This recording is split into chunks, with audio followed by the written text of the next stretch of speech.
Assistant commissioner Taunsa Rabia Sayal ने तौसा शरीफ में कायम पनाहगाह का दौरा किया। इस मौका पर पनाहगाह को मुसाफिरों के लिए बाकायदा तौर पर फंक्शनल कर दिया गया। वज़ीर आला पंजाब सरदार उस्मान बुज़दार ने अपने हालिया दौरा के दौरान पनाहगाह का इफ्तिताह किया था। दौरा के दौरान असिस्टेंट कमिश्नर तौसा राबिया सयाल ने मुसाफिरों के हमरा खाना खाया और खाने के मयार को चेक किया। रिहाइश पजीर मुसाफिरों से पनाहगाह के इंतजामात के बारे में दरियाफ्त किया। पनाहगाह तौसा में मुकीम मुसाफिरों ने इंतजामात को बेहतरीन करार दिया। इस मौका पर असिस्टेंट कमिश्नर तौसा राबिया सयाल ने अलमंसूर न्यूज़ से गुफ्तगू करते हुए कहा कि आज हमने तौसा शरीफ का जो पनाहगाह है उसका विज़िट किया है और हमारा मकसद ये था ये देखना कि यहाँ पे पनाहगाह में जो मेहमान आ रहे हैं उनको किस तरह की सहूलियात मिल रही हैं, किस तरह का खाना मिल रहा है।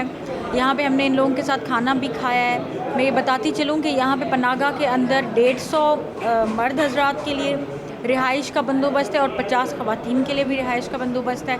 साथ ही उनको 3 टाइम का खाना दिया जाता है। तरीक़ाकार बिल्कुल सिंपल है और वो ये है कि शाम के टाइम में चेक इन होता है और वो CNIC या बे फॉर्म उसके लिए लाजमी है और ख़वातीन के लिए साथ एक महरम का कम अज़ कम होना लाजमी है और सुबह के टाइम में नाश्ते के बाद चेकआउट है। बहुत सिंपल तरीका है और हम चाहते हैं कि जो भी यहाँ पे तौसा के अंदर मुसाफिर हैं, मज़दूर हैं, जो पहाड़ से आ रहे हैं, बार्थी, फाजला, कोहे सुलेमान से आ रहे हैं, वो बिल्कुल यहाँ पे आएँ और उनको कोई ज़रूरत नहीं है कि वो हॉस्टल्स जो हैं उनके अंदर जो है वो पैसे भर के अपनी रिहाइश का बंदोबस्त करें।